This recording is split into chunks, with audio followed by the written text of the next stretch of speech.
Halo Lur, ketemu lagi bersama channel kami. Hari ini kita akan menonton video iklan Thailand paling ngeselin. Jangan lupa tertawa ya, sebelum tertawa itu dilarang. Selamat ขึ้นอร่อย menyaksikan. ขึ้นค่ะ ชิ้นไม้สดใหม่เข้มข้นขึ้นอร่อยขึ้นค่ะ ชิ้นไม้สด แจกทีไร ใหม่เข้มข้น เก็บใส่กระเป๋าทุกที ชิ้นไม้สดใหม่เข้มข้นขึ้นอร่อยขึ้นค่ะ ชิ้นไม้สดใหม่เข้มข้นขึ้นอร่อยขึ้นค่ะ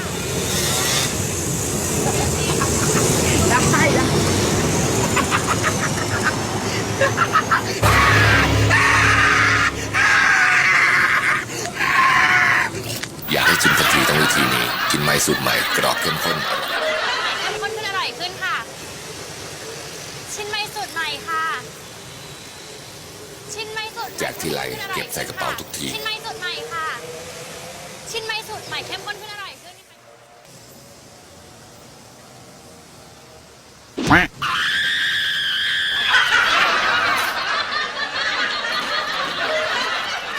อยากให้ชิมทันทีก็ต้องวิธีนี้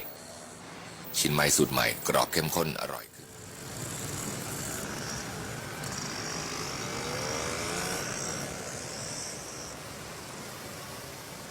นี่คือวิธีการแจกชินไม้สูตรใหม่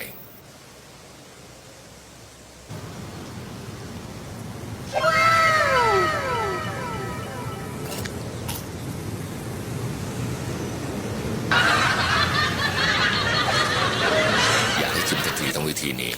ชินไม้สูตรใหม่กรอบเข้มข้น